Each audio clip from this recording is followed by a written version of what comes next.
Thank you for joining us for the National Center for Rural Road Safety's August 21st, 2024 webinar entitled Safety Countermeasures for Your Rural Community. My name is Jamie Sullivan. I'm the director of the National Center for Rural Road Safety. We have just a few logistical pieces to go through with you before we get started. First, we would like to thank our co-host for today's webinar, the NLTAPA Safety Work Group. Today's webinar will be an hour and a half in duration. Closed captioning is available and will be dropped into the chat pod and has been emailed out to those of you who requested it. We will have a recording available of today's webinar, and it will be available on our webinar archive page right off of our training drop-down on the ruralsafetycenter.org website. We do have a question and answer pod that is available over on the right-hand side for you to ask questions at any time. Please go ahead and put your questions in as you come up with them. And when we get to the end of each of our speakers' time, we will stop and ask those to our speakers. You can also use this Q&A pod to alert us of any technical difficulties you may be having today. We do have a handout pod on the right-hand side, and available there for your download is two of the presentations that you'll see today. The first one, that is the intro one, includes the links for all three of the resources that will be talked about this evening or this afternoon. And we will also drop those links in the chat pod here in just a few minutes for you as well. We would ask, if you don't mind, to please complete the feedback form at the end of today's webinar, especially the portion about what additional topics you'd like to hear from our webinars. And then certificates of completion and applications for our CEUs will be provided within a few weeks of today's webinar. Just a few announcements. I know we mentioned this last month, but we wanted to bring it up again this month. The Road Safety Champion Program did begin just a few weeks ago. This next week, we will be working on Core Module 4. You may take these modules in any order, so please go to our website, ruralsafetycenter.org, if you're interested in signing up for any of those modules that are being given right now. We are running through the core modules, and then we will take a week off and run through the planning and construction modules, take 2 weeks off, and then begin the maintenance and construction modules as well. And then I also wanted to make sure that people knew the Safe Streets and Roads for All Clearinghouse is now available for everyone to use, and that's that website located on the slide, and we will put that in the chat pod for you as well. Today's presenters, we have 3 presenters today, which I'm very excited to hear about all of these great rural resources that they have available for us. We'll be hearing from Hillary Eisbrands from the FHWA Resource Center, Holly Kostrowski from NHTSA, and Christine Sandy from the Rural Health Information Hub. And we're going to get started first with Hillary. Hillary has thrived in the engineering profession for over 27 years. She has expertise as a leader, teacher, roadway design and safety engineer, and transportation researcher. She strives every day to help people get home safely. She is the team leader and senior roadway safety engineer for the FHWA Resource Center's safety and design team. She specializes in rural and local roadways and roundabouts. She oversees the cooperative agreement with the National Center for Excellence for Rural Road Safety. And prior to FHWA, Hillary worked as a researcher at Iowa State University and was a designer and project manager at an engineering consulting firm in Wisconsin. She is a professional engineer, a National Highway Institute certified instructor, and the 2019 FHWA Engineer of the Year. And we're very excited to hear from Hillary now. Hello, Jamie. Hello, everyone. Thank you so much for having me today. I am really excited to kick off this session that the National Center for Rural Road Safety and NLTAPA are hosting on rural countermeasures and the opportunities for us to collaborate and to think outside of the box and to be deploying countermeasures that we know can help us save lives. So I am going to focus my time on Federal Highway Administration's Proven Safety Countermeasures in Rural Communities document. This is a newer document that we rolled out earlier in 2024, and it really is a companion and really a highlight of our previous Proven Safety Countermeasures consultations that we've done dating back to 2008. We currently have 28 proven safety countermeasures called out that have been, again, proven through data analysis, before and after studies. And what this edition of the proven safety countermeasures showcase is really how they are being deployed and where they're being deployed in rural communities. Now, this is not all encompassing. We've just kind of handpicked several of our proven safety countermeasures to showcase some of the great things that are going on in those rural communities. And I know Jamie's going to be helping me by posting links as we go through this, as well as you do have a PDF of this document that you can utilize further. So here's just a quick overview. There's those 28 that I just mentioned. That gives you a snapshot of all of the proven safety countermeasures. Again, we've been building on this since 2008 in terms of how we've documented and tracked strategies and solutions that have really been making a difference in saving lives, as well as reducing severe injuries. We know that rural populations and rural roadways tend to be overrepresented based on the population, as well as the vehicle miles traveled in rural areas as it relates to crashes and severe crashes in particular. So we know that local agencies, rural agencies are really looking for, in many cases, those low-cost ways that we can get as much safety as possible for the least dollar amount.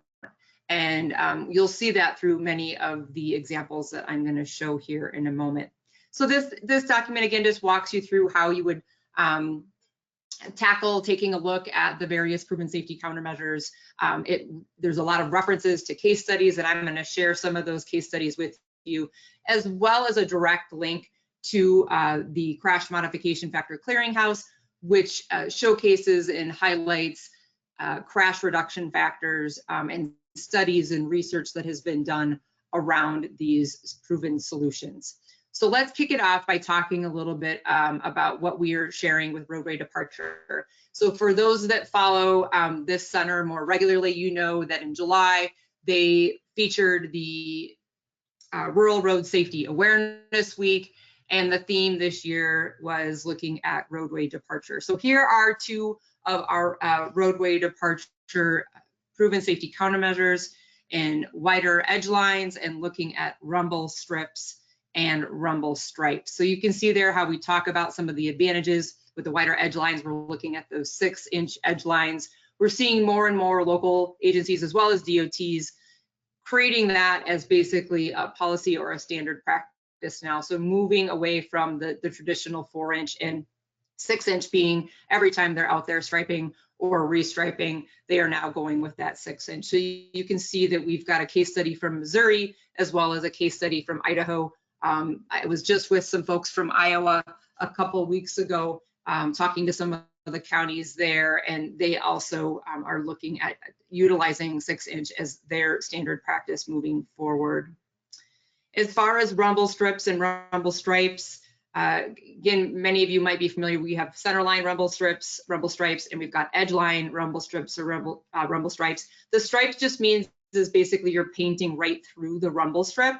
And the added value of the rumble stripe is that you get that paint and those beads on the vertical face of the rumble strip.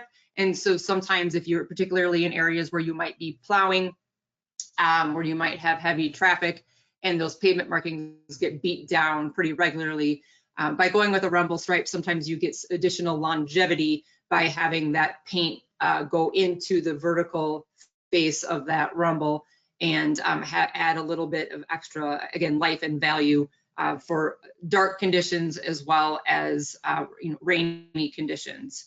I just want to share, Dana is supporting our webinar here today. Dana, there's a video on rumble strips. If you could maybe bring that up, can you help us do that?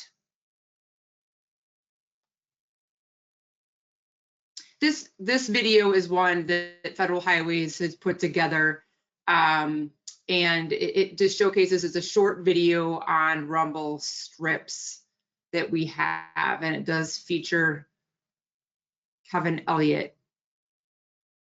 Dana, feel free to jump on the mic if it's not working. We're just seeing your screen right now. Yes, so sorry. I have it ready. And then we're going to pop the link as well in the chat pod, because we know if you're not live right now, we know some people watch these videos later, or these recordings later, and sometimes the audio does not come through, but at least you'll have the link in the chat pod.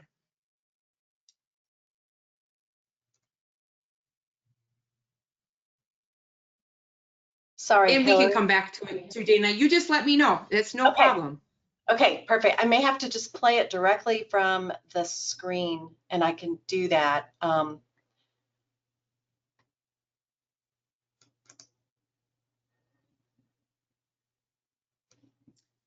And feel free, as always, Jamie is monitoring the chat pod and the Q&A, folks, so please go ahead and populate. And if you've got examples of where you are deploying any of these proven safety countermeasures in rural areas, we encourage you to share that with the group. Jamie, again, will be monitoring that if you've got a question, but she's also able to share this information as well if you've got a comment or you have something that you want to share around these rural countermeasures. Yes, and as we're waiting for the video to pop up, someone said they'd like to add to the discussion that rumble stripe versus rumble strip provides increased shoulder width for bicyclists and pedestrians using the shoulder. Great, great. Thanks for bringing that up. So you can see in the picture in the bottom left how the stripe is separated from the rumble strip. And that comment there is basically when you put those on top of each other, you have a little bit of that additional space, if you will. So we'll just keep moving, and we'll maybe try to come back to the videos a little bit later. But again, that rumble strip, I'll actually just pop it up so you guys can see it. But it is the video of the sweet sound of safety. Some of you may have heard this. This is actually one of my favorite short videos, basically talking about safety and the additional benefits of rumble strips on our roadway. All right, great. So let's move on. Let's talk a little bit again about roadway departure. We're gonna talk about delineating horizontal curves. We've got some great examples here showing a chevron. So again, the markings that we just showed are helpful in curves, as well as the advanced curve signs and chevron signs that you see there in the upper image. We've got case studies for this one from Bonner County, Idaho, as well as looking at an additional video, an instructional video that actually comes to us from our Montana LTAP, where they are showcasing the installation of and sign spacing on curves. Just going to pop up, we actually do have one of those resources here where we're looking at case studies. There's one that I just mentioned from Bonner County, Idaho, where Bonner County has 700 miles of roads that are rural and in mountainous areas, and how they have deployed those edge lines and delineators along those horizontal curves. So we know that sometimes due to funding issues, due to staff, maybe we're not able to put horizontal curves everywhere, horizontal curve signs and chevrons everywhere.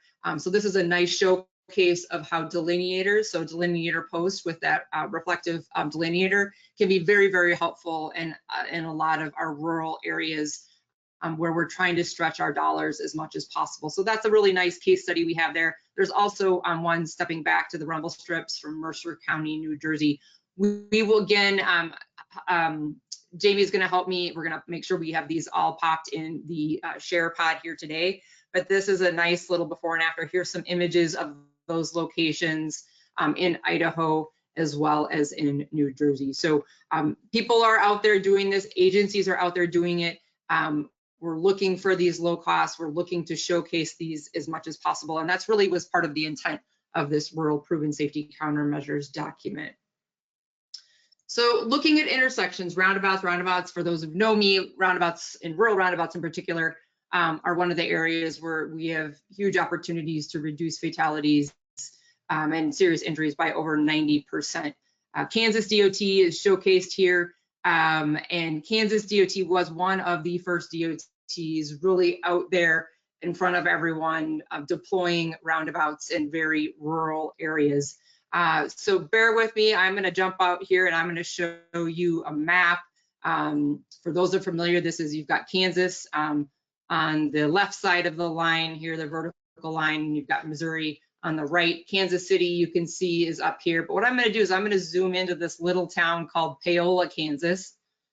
Here's Paola, Kansas. Again, a nice rural community, a nice little rural town center. And we're going to go on up the road here to this roundabout. This roundabout was built in the late 1990s, everyone. They've got speeds of 55 miles an hour on the north and south roadways, 65 miles an hour east and west, and then you've got a 45 mile an hour little local road that pops into there. So it's a 5-legged roundabout on a high-speed corridor. There is also a Walmart distribution center several miles to the west of this location. This was a high crash location, and since the roundabout went in, again, in the late 1990s, they virtually had no fatal or injury crashes at this location. So a huge success story, and this really helped launch the state of Kansas and really became a role model for many other state DOTs and local agencies that were looking at deploying roundabouts on high-speed corridors in very rural, isolated locations. Jumping back, just talking about stop-controlled intersections, Federal Highways has always talked about, combining signs, doubling up signs, having larger signs and advanced signs, and how that can be very helpful in those rural environments. Louisiana and South Carolina are featured as case studies in one of our documents here. Again, we'll go ahead and get this posted, but this is some nice before and after data. Looking at South Carolina and Louisiana for their installation of oversized and doubling up signs in their rural locations, and how there's significant benefit cost ratio, as well as a reduction in severe and fatal crashes in those states. Some people don't always associate ped and bikes in rural environments, and we know, for those of us that live in rural areas and work in rural areas, we know that it is very much, there is a large presence of pedestrians and bicycles, and it just looks a little bit different when you are in rural areas. And again, highlighting some good case studies. There's one from Battle Lake, Minnesota, as well as in the state of Colorado, Eagle County, Colorado, along the I-70 corridor, where they have really separated that bike and pedestrian traffic. So there's a real nice website here talking about connecting these communities with separated pathways off of the US highway and through the communities in that area. So again, we'll pop that link in there, but that is a concerted effort where you have multiple agencies working together to connect these communities. And it is used for not only some commuting, but also a recreational piece. So adding that livability with that safety goals in mind in this particular county. Looking at speed management, we know that this is many agencies and states are looking more and more into speed management. School zones comes to mind in rural areas. There's some examples from Iowa DOT as well as Jefferson County, Missouri, that have the links there. We also can talk about pavement friction, so high friction surface treatment. Maricopa County, Arizona applied high friction surface treatment looking at horizontal curves. We also have seen a high friction surface treatment at intersections as well to help with that friction in advance of those stop signs, signals in those dilemma zones. And last but not least, we highlight some of our cross-cutting countermeasures, looking at road safety audits and local road safety plans. And I'm just going to share a couple of documents here. This is from the South Dakota DOT. It is a little bit dated. It's back from 2010, but this is a real nice local road safety audit guidelines and case studies from South Dakota. Really encourage you getting a multidisciplinary group out there to take a look at your roadways and really incorporate that into the planning and maintenance, as well as your design projects, to look for those opportunities. There's a nice delineator there look for those nice opportunities to deploy low-cost countermeasures, whether it be in a maintenance project, a capital improvement project of some sort. And I mentioned the local road safety plans. Some of you may have be familiar with FHWA's local road safety plan do-it-yourself website. This is something that has been featured in one of these webinar series with the Rural Road Safety Center. Just want to remind everyone of all the resources that we do have there. There's testimonials from local agencies and rural agencies, as well as a wealth of examples of countermeasures here. So if I click on the countermeasures button, it takes us to a lot of these videos on specific to roadway departure, to intersections, to ped and bikes. We also have some public service announcements that are included on there. So I encourage you, if you're not familiar with that site, to become familiar with some of the videos and resources that we have there. And I'm just gonna round out my part of this webinar today, making sure that you are aware that on our Proven Safety Countermeasures website for Federal Highway Administration, there is basically a search tool, and I'll show that real quickly.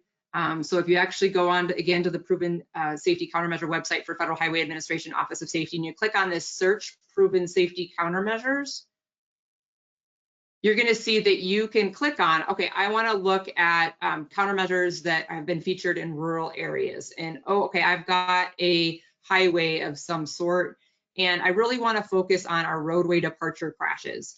And my volume is pretty low. I've got less than 2,000 vehicles or AEDT. And let's see, roadway departure, let's see, I'm gonna skip that one and see if I can skip that one. And I've got basically run off the road crashes. And so I can apply that, and then what you'll see, oh, I don't know why I didn't go, probably because I didn't click on this. We'll click on that. Well, my computer's not updating. Well, folks, I'm not quite sure why that is not updating. It could just be because the way I'm sharing it. We'll just punch in roadway departure, and we'll see if anything comes up. Oh, right there. Okay, there we go. So right there, if I click on that, it's going to say, hey, maybe you should look into roadside design improvements at horizontal curbs. So it takes me to that sheet specific on roadway departure, and it talks about some of the different strategies, looking at the clear zone, flattening the slope, and then it talks about cable barrier, guardrail, as well as our crash reduction factors that I mentioned earlier. So that's just one more tool. Sometimes it's depending on what you're digging into, it works better than others, as I showcased here. And then when we're in rural environments, sometimes it might not be searching to the extent possible, but that's why we have created this document. And this document really should help you all look for or be able to see some of those case studies that we have. And I am going to go ahead, and I think I'll stop there. There's one last video that I really, if you've not seen this video from the Lummi Nation up in the Northwest Washington area, Haxton Way Pedestrian Path and Lighting Project. If you've not seen this video, this is one of my, it's a very emotional video about pedestrian safety along a rural 2-lane road, but it also provides a lot of hope. It talks about collaboration between the Lummi Nation as well as the county and the community, as well as businesses in the community, and how they work together to overcome tragedy with numerous pedestrian fatalities. So what we do is really important. There are lives that have been lost in rural areas, and what we really are trying to do here with showcasing these rural proven safety countermeasures is help everyone get home safely. So with that, Jamie, I'm going to turn it back over to you. If we have time at the end, we might be able to play a couple of these videos, but I want to make sure that the other presenters have time to showcase their information. Thank you. Thank you very much, Hillary. We appreciate all of those fantastic links and the walkthrough of this guide. So I have put as many of the links as I could into the chat pod for everyone, with the very first one being the guide itself. All of the links that Hillary walked through, as you noticed when she was going through those examples, they're all shown in the bottom of that example. So again, if you open this document itself, you'll be able to get to all of these links as well as getting to them through our chat pod. So she's showing right now on the screen in those case studies where there are links that you can go ahead and click on. So just in case I missed any of the ones she mentioned, they are available in the guide. We do have a couple of questions for you, Hillary. And one of the things that was brought up, and I think this is probably more of an FYI, is that the link for the Missouri case study under roadway departure no longer works, and there is an updated link. So Jackson, if you do have that updated link, we would appreciate you sending that. If not, we can go out and get that for everyone as well. We do Much have. Appreciated. I'll let Phil know and see if we can get that updated on our website as well. I appreciate that, Jackson. And then we do have a few questions that came in for you too. One of them is, are you considering reflective Scotch-Lite material in the paint for the line stripes? The reflective striping really helps, especially in bad weather, also with the newest self-driving modes. So yeah, I mean, the technologies around the types of pavement marking, as you guys know, there's numerous different striping products out there. And so if you've got one that you are using in your community that you think is working great, one of the things that we oftentimes hear is just the cost associated with marking. And so there's numerous rural agencies that, they have to choose between basically a center line or an edge line. And sometimes, the striping doesn't last very long. And particularly if you're plowing and you're still using paint, and you're doing heavy plows, sometimes your paint is actually only out there for a few months out of the year. So definitely it depends on where you live and what kind of an environment your roads sit in. But yeah, if you've got some things that have been working or some before and after, we're always looking at additional products that have been successful that can be showcased. And if you've got a study, again, that is showing kind of the differences. And I'm not a pavement marking specialist by any stretch of the imagination, but we do know, and the older I get and the older my eyes get, I know how I rely on, the delineators and the good sheeting on the signs, as well as the good pavement marking. So please feel free to share if you've got more information on what you're utilizing. And then Hillary, the next one is about the rumble stripes themselves. Someone mentioned that they were at a community forum on traffic safety last night and in a rural community and heard a concern that was new to them. It was about water collecting in the rumble stripes and causing a hazard in the winter in freezing weather. This particular person is in North Carolina. They said the cyclist said it prevented them from riding on that side of the road. Do you have any suggestions for how they could respond to these concerns? Sure, and I mean, part of that is there's been a lot of studies done over the years looking at the design itself of the actual rumble, whether it's milled in or it's rolled in. And there's also been some research done in, I believe in Minnesota, looking at mumble, that's with an M, mumble strips. So it's more of a sinusoidal type groove in the pavement versus more of the vertical with the rolled in or the milled in. And so part of that, I would say, again, not knowing specifics, but there's many states in the northern climates that are using rumble strips, and not just northern climates that do get snow on a regular basis. In fact, get snow and have snow probably 6 months out of the year on the roadway. And so part of that is the design of the rumble strip, or how it is deployed and constructed.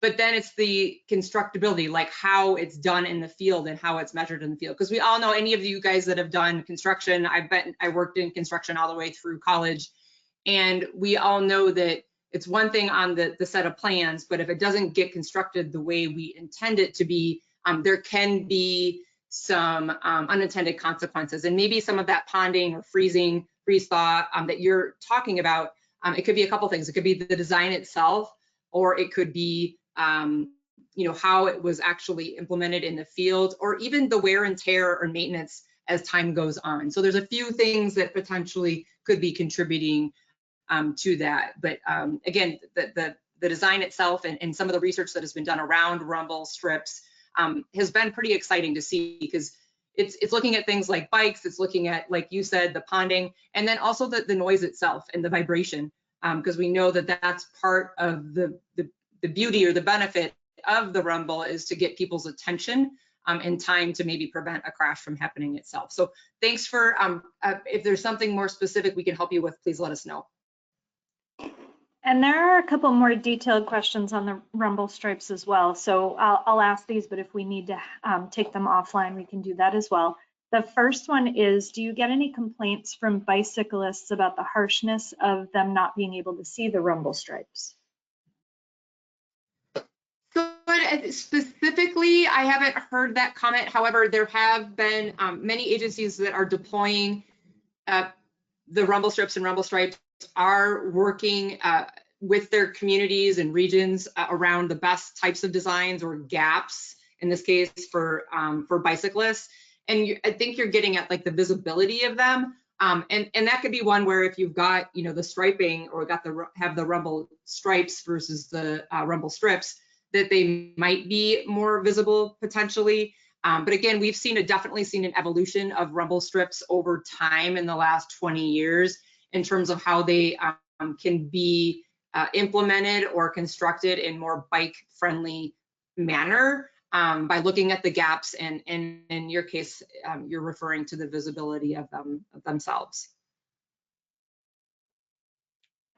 And then another question is particular to the photo that you're showing right now, and that's that the asker has never noticed that skip pattern before, has always seen them be continuous. So are there pros or cons of using that kind of skip pattern that's shown in the picture? So part of that comes from oftentimes where you see that is for bicyclists. Now this one I can't say, and normally we have the location, and I'm just noticing that it is a source from Federal Highways, but I don't have the location. So I'll see if I can find that while the other speakers are presenting. But oftentimes that's one of the reasons for the gap is the bicyclist. Now I can't speak to whether that's actually wide enough gap for a bicyclist, just looking at it in the photo itself. But sometimes it can be for drainage, as that comment had came up earlier. So there's several reasons why there is gaps. And so let me see if I can find that exact location. And sometimes it is a state to state in terms of what kind of, again, standard or policy they have around of rumble strips as they're getting placed. And Tori Brinkley, if you're on the call, she's one of our roadway departure specialists that's part of my team. She might be able to help us answer that question in terms of location and that specific gap that we see there.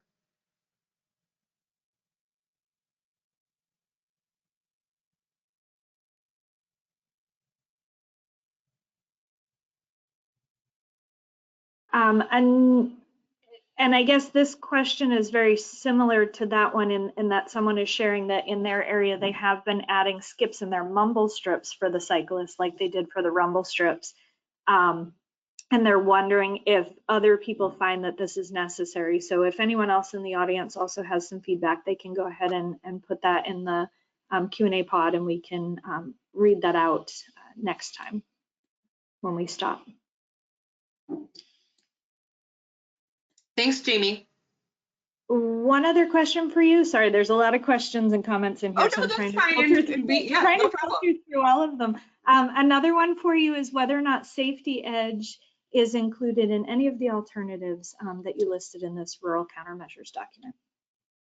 So it is, so fair enough, right? So we did not specifically call out, but if you jump back to our general proven safety countermeasures webpage, you will see Safety Edge right here, where yes, it is still absolutely, just because here's part of it.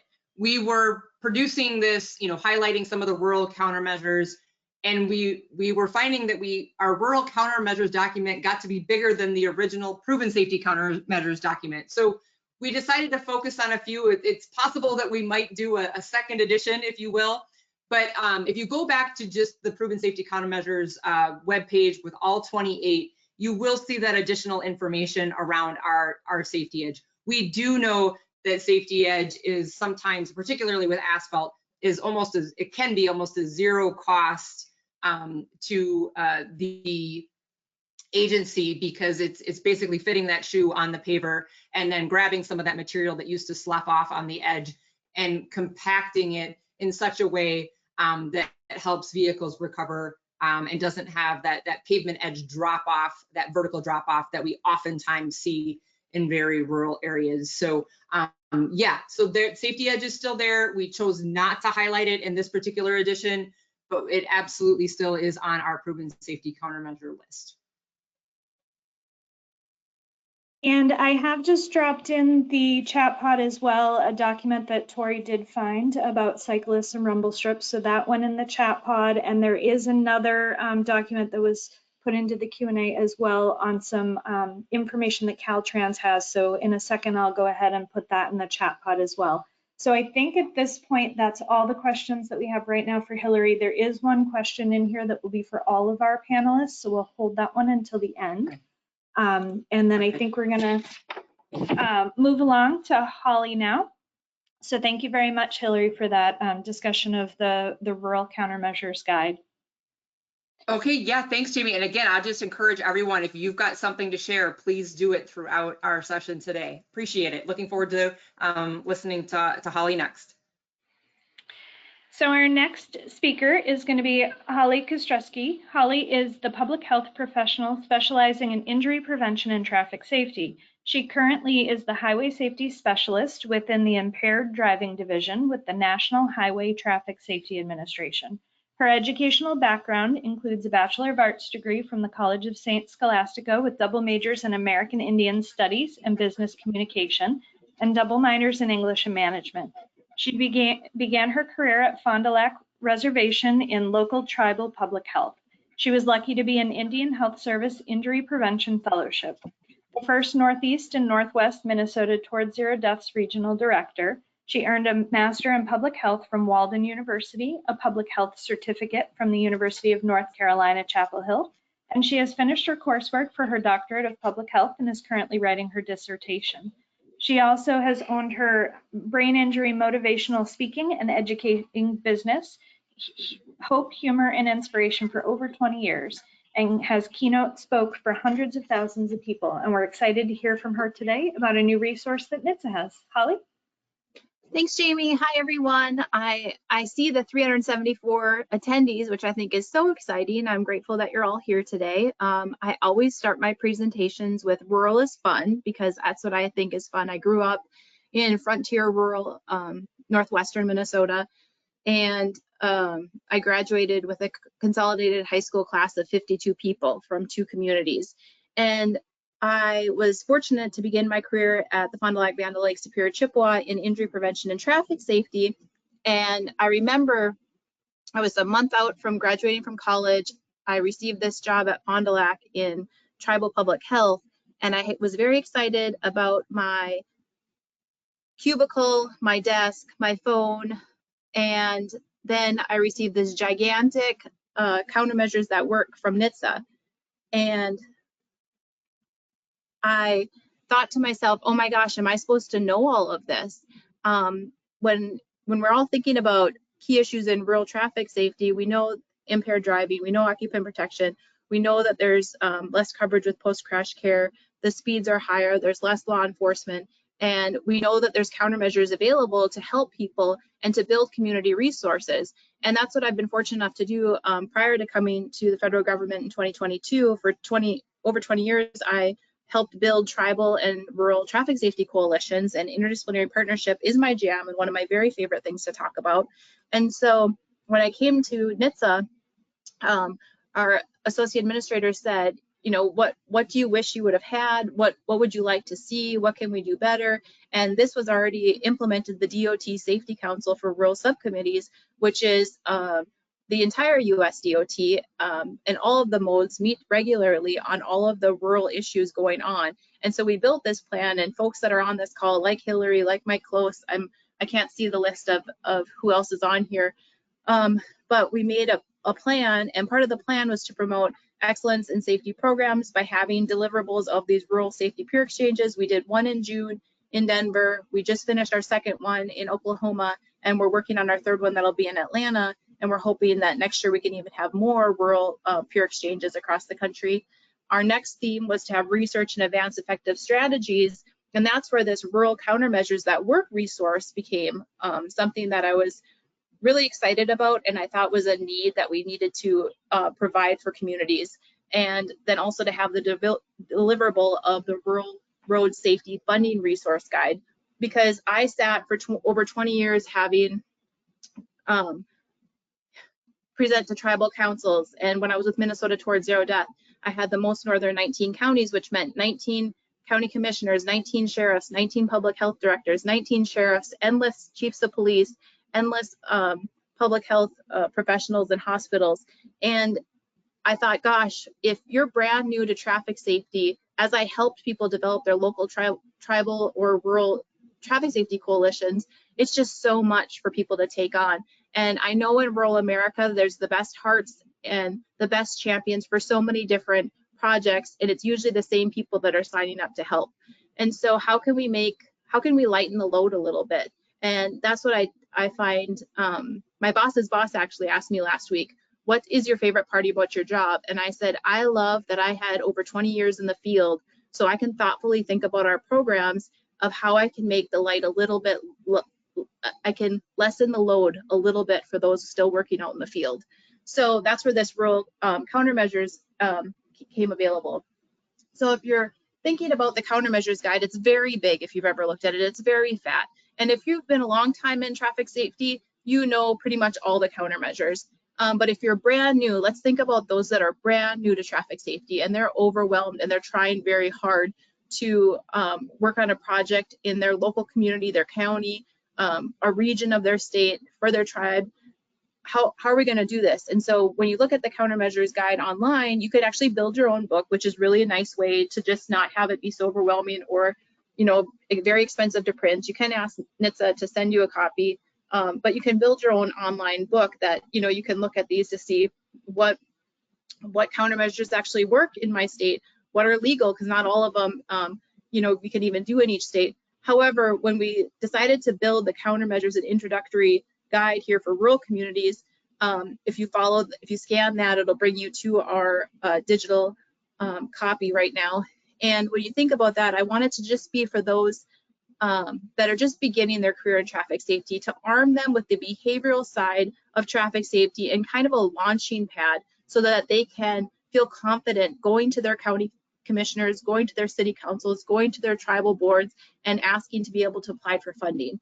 Now, when I was with the tribe and when I was with the state of Minnesota, I presented constantly at county board, tribal council, city councils, and we always had to be a little bit of a Jill of all trades. So I had to know the infrastructure side of things and I had to know the behavioral side of things. So we thought if we could bring this FHWA proven countermeasures infrastructure side of things along with the behavioral side from NHTSA and have them be together, so that when you do go forward along with that funding guide to see what is available to you to apply for, you can bring it forward and say, this is the infrastructure, this is what FHWA says, this is the behavioral side of things, and this is what NHTSA says. So holistically, you're going to have a holistic traffic safety programming. And so when you're looking at the document, why rural? Why is rural different? You know, I grew up rural, and I think rural is different for so many different reasons. I grew up frontier rural, like I said, 7 people per square mile. The resources are less. There's less law enforcement, longer rides to the hospital, post-crash care, all of these things. And so when you're thinking about the guide, we thought with rural in mind, why it's so different, why it's unique, and how to speak to folks. Now, if you've been in traffic safety for a long time, nothing that you're going to see in this guide is new. It's just as a begin here guide. It's a behavioral compendium to go with the infrastructure side of things so that you have a holistic, brand new rural traffic program that you can build and develop and bring forward to your communities and apply for that funding. So there are things like dynamic speed signs, high visibility enforcement. For some communities, for them to be able to think about, you know, do we need to think about a DWI court? Do we need to think about an interlock program or a compliance program, alternate transportation program? These are all opportunities that maybe you can start this year, maybe you can think about building in the next 5 or 10 years. So when you're thinking about getting started, interdisciplinary partnership is my jam. I absolutely love it. I love building communities, rural and tribal traffic safety coalitions and communities. I'm always happy to help you if you're stuck or you need help. This is what I have done for many years. And so we thought about that as we built this. So it goes, there's just a few in this guide so that it's just not so overwhelming, so that as you're a brand new traffic safety professional, you have a little bit of a guide to be able to prepare you to build your program. And then finally, the funding at the USDOT for, it has examples from projects from 2022 and what's available, so that you can look at this and see, oh, what do I have that may be similar to something that's already been done? Can I apply for this funding? Then you can go to the guide that Hillary showed. You can go to the behavioral guide that I just showed, and you can see how you can build a holistic program for your community. And that's all I have. Thank you so much. Happy to be here.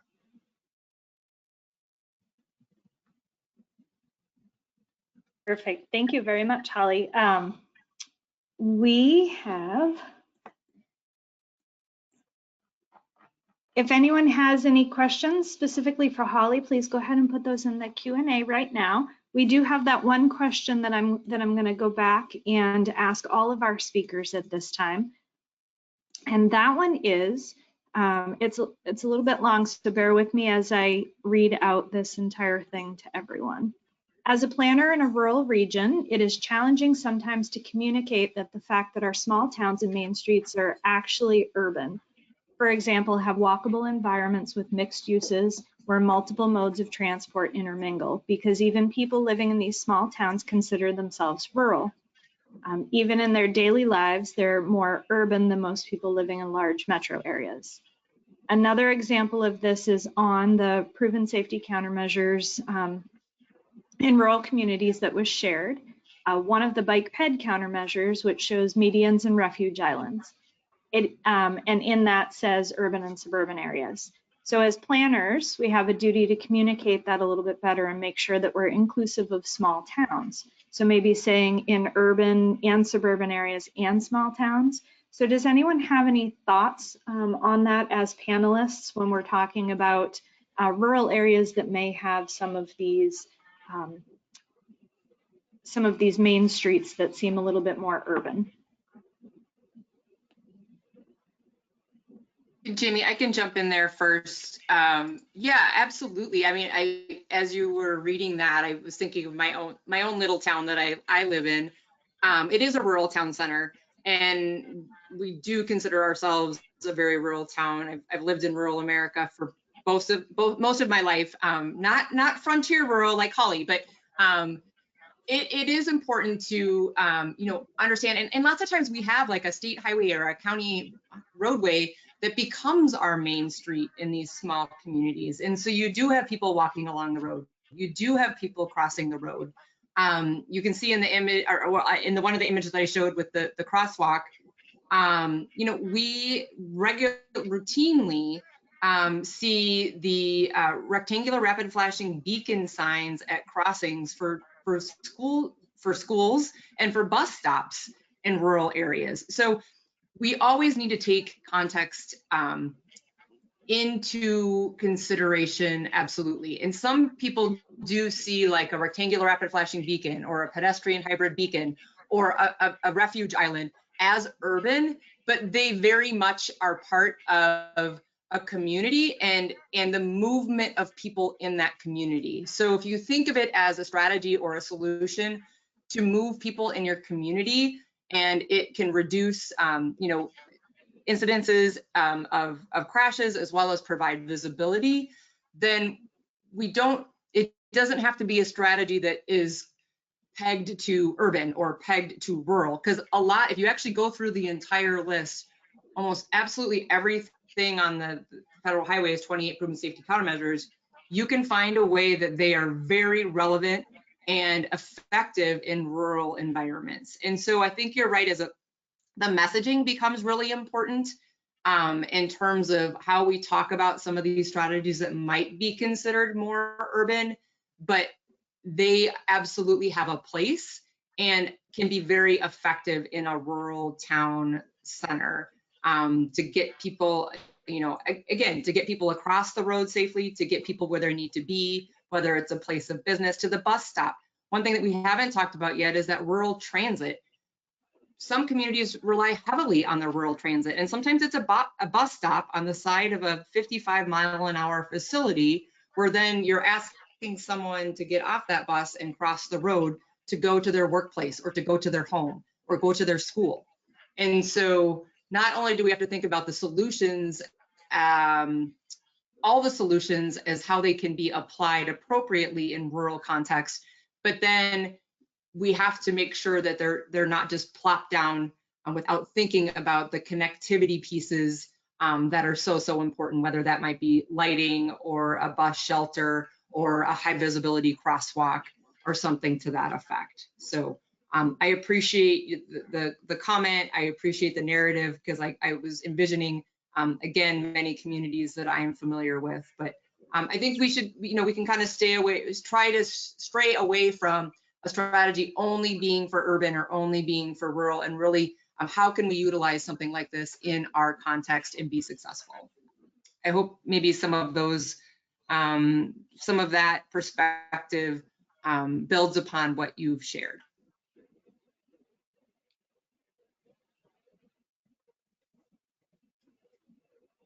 And we did just have someone else put in the chat pod as well, a good publication that they like about this topic, and it's called When Main Street is a State Highway from Maryland. So I dropped that in the chat pod so that everyone can see that as well, in case you'd like to look a little bit more into that. The Lummi Nation video is another one that, again, I wouldn't even, it's not even a rural town center, but it really is the lifeline. That road is the lifeline between the housing and the employer base of that community. And so that story about separating pedestrians walking along the road, became that, that really important safety story, and how it not only was it to separate the traffic from the pedestrians, but it also was a place for people to ride their bike and kids to ride their bike, whereas they never would have been able to ride their bike, or as kids, their parents weren't allowing them to ride the bike, maybe to the gas station to get whatever, a soda or whatever we do as kids. But it really is a story about the community, and that's one of the reasons why I like that so much. We did have another question come in, Holly, for you as well. And in your bio, we read through a lot of information about you previously working with tribal areas. So someone is wondering what traffic safety issues are unique to tribal areas? Oh gosh, I don't think we have time for that. There's so many unique areas of working with tribes because of the government to government relationship and sovereignty and access to resources. And that also depends on too, where that particular tribal nation is situated. Is it closer to a higher density population area, or is it not? So there's lots of unique things. Tribal codes or tribal laws are different than, when I worked in Fond du Lac. It can be different on the tribal nation versus when you drive off the tribal nation to the city that it borders. So there's a lot of unique and interesting things. If you're curious, I'm always happy to chat with anybody about working with tribes. And a very good resource is Indian Health Service has injury prevention specialists in their 12 area offices. There's an Indian Health Service area office that covers your state, and each of them has an injury prevention specialist, and they would know exactly what's funding opportunities, who's working on tribal traffic safety in that area. So that would be a good resource, and I'm always happy to talk to you, and so is Tabitha Austin Harris, who works in our regions as well. Thank you, great question. Another question that came in, this one I think, Hillary, is based on some roundabout information that you mentioned, and it's whether or not you can share any information about the difference in safety performance of rural high-speed roundabouts with approach curves and without approach curves. or approach curves in the context of any intersections on high-speed routes? Sure. Thanks for that question. And yeah, so for example, the one that I showed from Kansas, from Paola, one of the original designs, it had what I would say more of the flare or the tangential approach. It did not have reverse curves. That reverse curve design really came from Australia, New Zealand. They were probably some of the first folks or agencies or communities to apply that. In the United States, we have a mix. Initially, you either saw the reverse curve or you saw more of the flare or taper type approach on the rural roundabouts with high-speed approaches. And I'm actually happy to say that the results that we have here in the United States for both of those is that we reduce fatalities and serious injuries by 90%. So there are different ways of designing those approaches. The important part is that the roundabout itself is conspicuous. There's conspicuity on the approach. Drivers see the yield sign. They don't see through the roundabout itself. I'm happy to go offline with you too and talk a little bit more about that. But like I said, all the research that we have in the United States is that really, it becomes an agency preference on the design of the approaches. And the important part is that roundabout and the yield sign has that conspicuity that drivers see it and they react to it, they slow down and they navigate that intersection. So, and that goes with any type of intersection, whether it's again, in a rural environment, whether it's a stop control situation or it's a high speed signal even, is do the drivers recognize it, and do they have the ability to either stop or in this case yield at a roundabout and navigate that intersection safely. So again, I'm happy to go into more of the design stuff with anyone that is interested. Just give me a shout out and I'm happy to do that. And Hillary, while we have you answering some questions right now as well, another more detailed question came in for you too, and that is, will the 6-inch edge line be required at some time, or is it just optional at this time? Yeah, I can't, from state to state, we've seen states and even local agencies adopt the 6-inch. We do have data, and Federal Highways clearly reports the research around some of the safety benefits that have been seen and recognized at the state level and at the county level. Again, looking at state policy and standards and county policy and standards, that's where you will see the changes typically be made. And I don't know, I called out Tori Brinkley earlier from our team. If we have a count, Tori, of the number of states that have moved towards adopting more the 6 inches more of a standard, there's over 3,000 counties in the United States. Again, I know there's numerous counties in the state of Iowa that have moved to 6-inch. There's several counties in the state of Washington that have moved to 6-inch. But I don't have a count on the number of states that have migrated towards that 6-inch as a standard, but that's something that we can try to dig up here as we are talking. We've had quite a few people also put some of the resources that they really love, talking about the rural town centers as Main Street. So I've tried to add those into the chat pod for everyone. And then we have one more question, and then we're gonna move to our final speaker. And that is whether or not anyone knows of any grants that are available for building sidewalks in rural areas.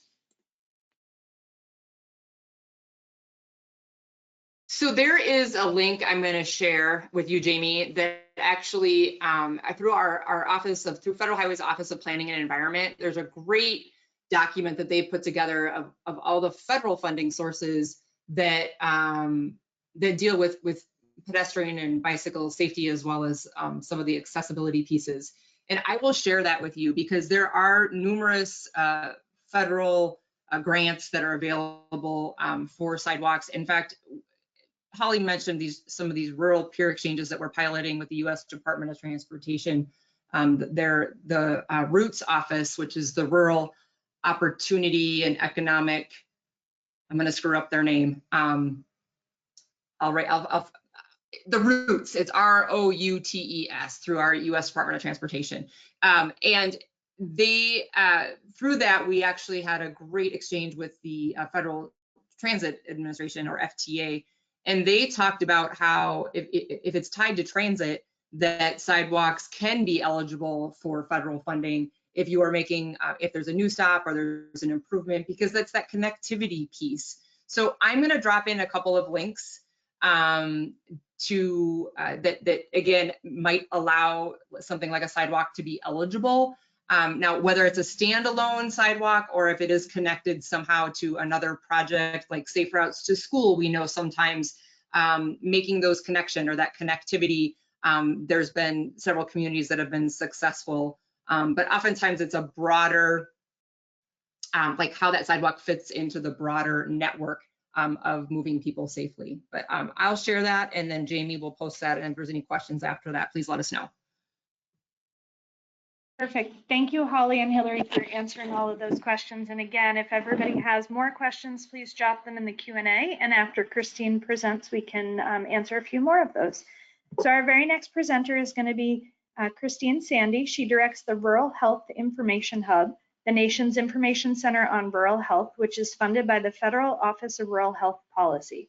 Ms. Sandy also serves as an associate director at the University of North Dakota Center for Rural Health. She has over 20 years of experience with rural health and health policy issues. She was raised on a family farm outside of a North Dakota town of 1,200 people.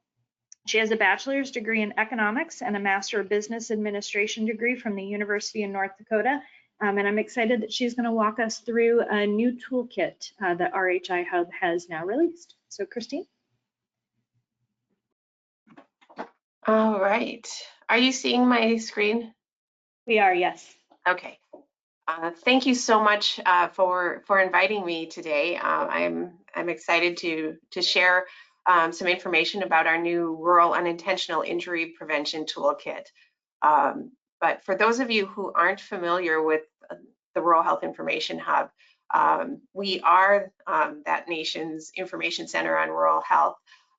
So everything on our site is free to the user.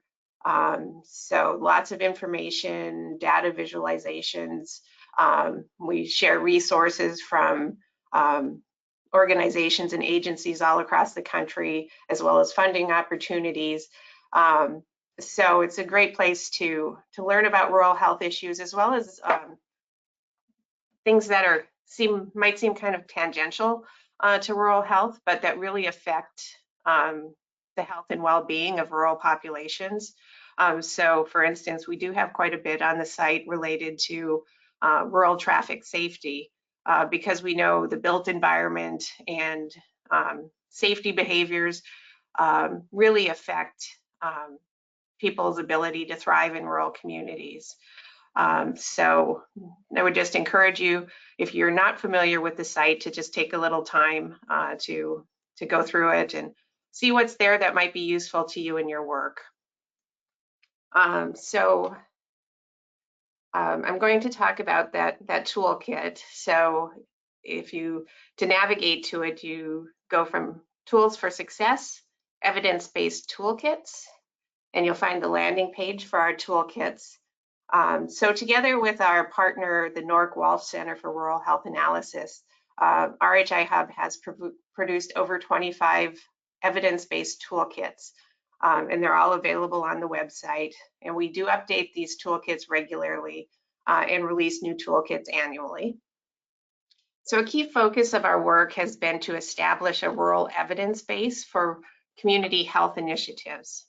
So our process for developing the toolkits involves studying the experiences of rural programs, and that's including federally funded programs. So the goal with the toolkits is to ensure that rural communities have the resources and information they need to implement successful programs. So the toolkits have three aims. First would be to identify evidence-based and promising programs and strategies in rural communities. Next is to study the implementation of those programs in rural communities, and then to disseminate best practices in rural communities. So the development process for each toolkit includes an in-depth rural specific literature review, as well as interviews with experts and people running programs on the ground in rural communities who can provide their insights on what works and what challenges rural organizations might run into. We find that the users of the toolkits are really a wide range of rural folks that are looking to improve health and safety in their communities. So it might be public health professionals, healthcare facility representatives, community organizations, just really a wide range. So part of what the toolkits are trying to do is help people identify potential partners who are already doing work in a certain area or might be interested in getting into that work. And I'm happy to say that the folks at the National Center for Rural Road Safety were kind enough to be interviewed when we developed the Rural Unintentional Injury Prevention Toolkit. And I'll show you that toolkit now. These are in alphabetical order on the page. So unintentional injury prevention is the last thing on the page. So, so why unintentional injury prevention? So over the years, CDC has produced some reports that have focused on excess deaths in rural communities from the 5 leading causes of deaths, one of which is unintentional injuries. And the rates of excess deaths for unintentional injuries in rural communities is really pretty striking. So we thought it would be really useful for rural communities to have a resource to help them design and implement programs that can prevent injuries and save lives. So you'll see that the toolkit is organized into 7 modules, and I'll quickly step through those. So module 1 is kind of that introduction, and it gives kind of just a brief summary, and then what you'll find in the module down here. So the overview talks about what is included in this toolkit in terms of types of unintentional injuries. So we include things like poisonings, including drug overdose, motor vehicle crashes, falls, drownings, suffocation, unintentional firearm injuries, fires and burns, and injuries involving a person being struck by or against an object. The page on rural issues with unintentional injuries covers some rural specific issues that contribute to unintentional injuries, such as speed and road design and condition, walkability, substance use, and policies related to ATV use, and adoption of seatbelts and helmet use. The facilitators and barriers page discusses strengths and assets that rural communities have that might help them put together a strong program to address injury prevention. And the page also discusses kind of the flip side of that, which are challenges and barriers that are common in rural communities that might affect a community's ability to implement effective programs. Distance and time to trauma care is obviously one key factor that influence outcomes of when an accident does occur. So then the next module is kind of where we really get into the meat of things. So these program models address all of those different types of unintentional injuries that I mentioned earlier. And for this audience, I will focus just on the motor vehicle injury and traffic crash prevention. So within this module, 5 different approaches are covered. And the first of which is the safe system approach to prevent traffic accidents. So this is a broad, holistic approach that focuses on safety for all people who use roads, regardless of their mode of transportation. It's a multi-pronged approach, focusing on things like reducing speeds, improving lighting and markings, and applying road surface treatments, as well as encouraging a positive safety culture within the community. And for each of these approaches, you'll see that it just kind of touches on what this is to give people a taste for it. And there's lots of links to other resources. And then down at the bottom of pretty much every page on the toolkit are resources to learn more. So really great resources from different organizations that really can give more of a deep dive into that particular subject area. So you'll see here the Safe System Approach to Rural Roads from the National Center for Rural Road Safety on this particular page. Next is seatbelt use. And this covers strategies like community education and awareness, as well as primary and secondary seatbelt laws, and of course, related enforcement considerations. Child safety seat use.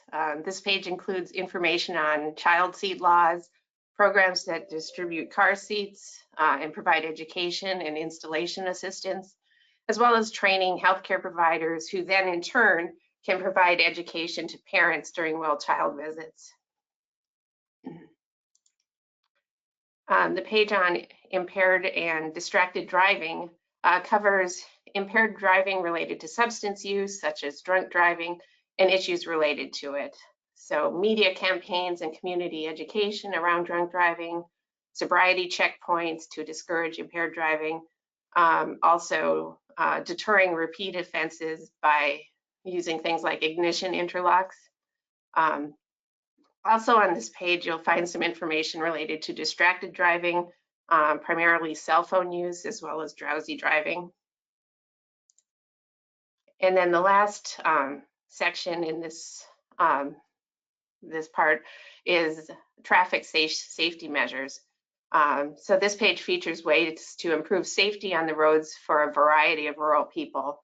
So it focuses on things like helmet use as a means to reduce traumatic brain injury through helmet laws, education, distribution and fittings.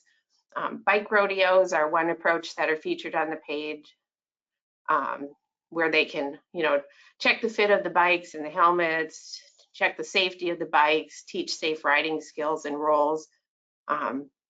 Also discusses creating designated areas for ATV and off-highway vehicle use as an approach to keep those vehicles off the road as much as possible, and also strategies for ensuring the safe transfer of farm equipment to prevent accidents.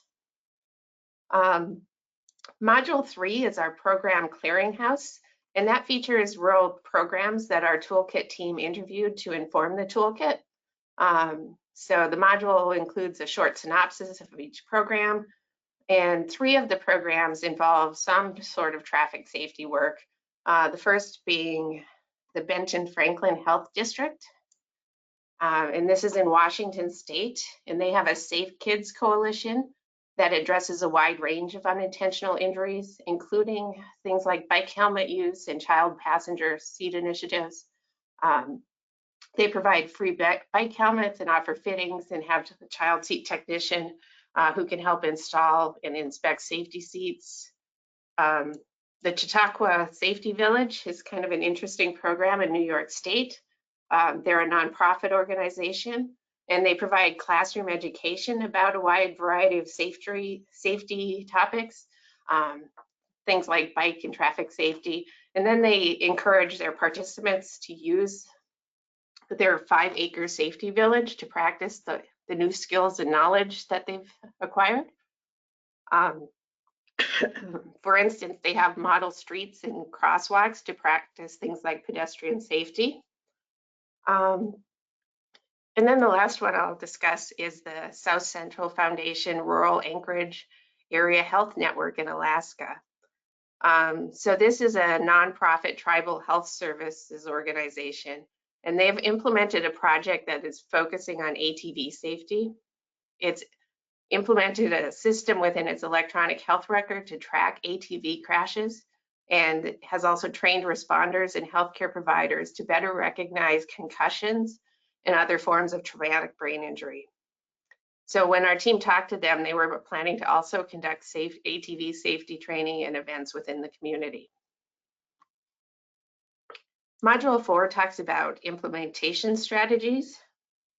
So it covers considerations related to things like staffing and resources, developing and maintaining partnerships, policy considerations, and working with specific population, such as kids and tribal populations, where there might be special considerations that you need to think about as you're designing programs. The evaluation module discusses strategies and types of evaluation measures that can work specifically for unintentional injury programs. Module 6 talks about funding and sustainability, so importance of planning for sustainability from the very beginning of program design before you even launch that program, as well as some strategies that you can consider for sustainability, and also discusses funding and sustainability strategies or in specific funding programs. And then Module 7 talks about disseminating your information both to your community and your state, but also to your funder and national audiences, and gives some tips in that regard. So that's the unintentional injury toolkit. And I would just mention that we also have a toolkit that is kind of more general. It's called the Rural Community Health Toolkit, and it covers designing and implementing rural community health interventions in a kind of a general, non-topic specific way. So that toolkit does a deeper dive into some things that apply across program types, such as how you might make a business case for your program, working with partners, and kind of that deeper dive on how you design an evaluation if that's not something that you've necessarily done before. And also, I would just mention that we have done a couple of Rural Monitor articles on traffic safety issues. And the Rural Monitor is our kind of our online news magazine, and you can see how you would navigate to it. But I'll just show you a couple of articles that are specifically about traffic safety issues. From April of this year, we did one about grassroots approaches to road safety. And then in May of 2023, we did one on sleep and how that can affect health and safety. And that included a fair amount about road safety as well. So that's what I have for you. Thanks so much for the opportunity to share. Thank you very much, Christine. And that's a lot of great information to go along with the other two guides that we just heard about. And this one goes into a lot more than just traffic safety as well. So thank you for walking through that. I have lost my chat pod on my side, but Dana was able to put in the chat pod for everyone the routes link, as well as the link to the RHI hub. And then again, just a reminder that in the handouts, you can download those. And one of them is a copy of Holly's slides that she presented, and the other one is an introduction slide set, but it does include the links to all three of the resources that we heard about today. We do have a few more questions that came in as Christine was talking, and the first one is for Christine. Someone would like to know why the term unintentional injury is used. They're wondering as opposed to what, because they think intentional may not be a term used. Can you talk a little bit more about that? Sure. So I guess, we use that term because that's what the CDC uses, and it's kind of the language that's used when talking about leading causes of death. And I think the distinction is just really is it something that that happened when you weren't planning it, as opposed to things like, homicide or suicide or assault. This really focuses on those things that are truly unintentional, and hopefully preventable. And I think that's kind of the key, is these are things that we can really put in safety measures in place to to try to prevent this type of injury. Perfect, thank you. And I appreciate the discussion of that. It's a term that that not everyone on today's webinar may have heard before. So thank you for talking about that a little bit. Another question that came in was about Holly's slides. Over on the right-hand side, there should be a handout pod that says 2 on it. And if you click on that, you should be able to download both sets of slides. And Holly's is one of those PDFs that's over there. Another question came in for Hillary. And this one is, do you have any suggestions for reducing the number of drivers illegally using two-way left turn lanes to overtake slower drivers? We receive complaints from nearly every community where the state highway is their main street regarding this illegal behavior.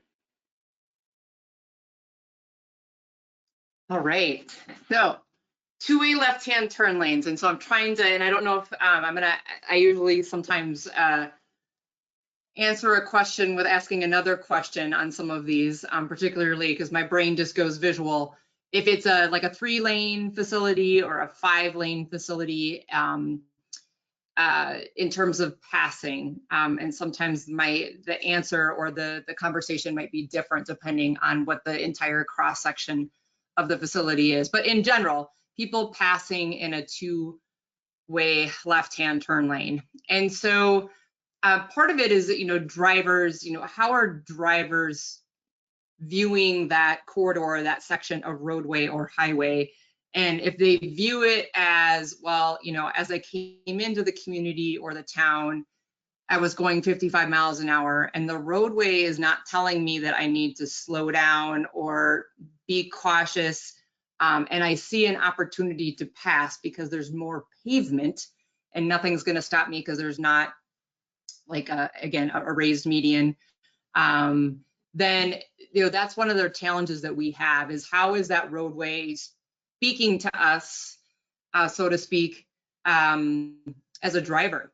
Are other drivers identifying that you're in, maybe you've dropped from a 55 mile an hour posted to a 35 mile an hour, and now you've got businesses and now you've got people that might be crossing. And so looking at how the infrastructure is built and how they see it. Now, for example, you could use more robust pavement marking. Does that mean that they still can pass? Absolutely. But by having more prominent pavement marking potentially or signing, I'm going at this one a little bit blind because I'm not exactly what the cross section is. I'd be happy to follow up with this because speeding is one of those things that we know a lot of agencies are talking about, and that passing sometimes goes hand in hand with the speeding piece, with people getting impatient as people are transitioning from a very maybe rural high-speed corridor into a rural town and then headed back out the other side. And people get impatient when we get into those posted lower speed environments and start to look for ways to get around the slow moving vehicle. I would say outside of the community itself, we've seen some great successes. Like Utah comes to mind, where they have designated and consistent locations along their 2-lane roadways where slower traffic can move over, and people that are either traveling, I guess, faster or in a bigger hurry have that opportunity to safely pass. So you create those very intentional spaces along the roadway where people have that opportunity to pass. And so then perhaps then when you come into that rural environment or that rural town center, you don't have all that friction or that anxiety or frustration in a space where you've got a lot more things going on. So those are just some thoughts based on the question, but I'd be happy to follow up with that on a more specific example so I fully understand the concern and the question and the safety issues. And then we also had a question about self-driving applications and wondering whether or not or how they are affected by road markings, and if that's an issue that has seen an increase in crashes or whether or not these self-driving applications might work to mitigate crashes. Does anyone have any thoughts on that? This is Hillary. This is not an area that I specialize in. However, there's a couple of people within Federal Highway Administration I'd happy to get you connected with that are working.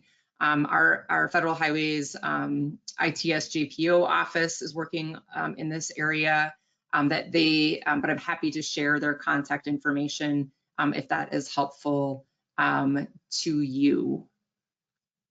There's a lot going on around V2X and you know, all the technology, and whether it be V2I, V2X, the autonomous vehicles, the quote unquote self-driving. There's a lot of work going on in that area, and like I said, we've got some specific people that I'm happy to connect you with.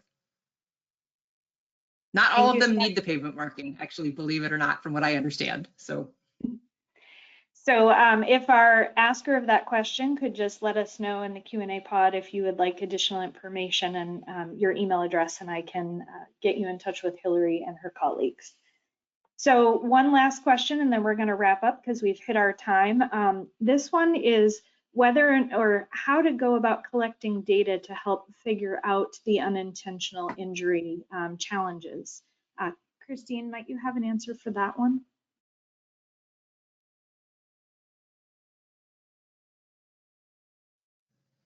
So how to collect it at the local level?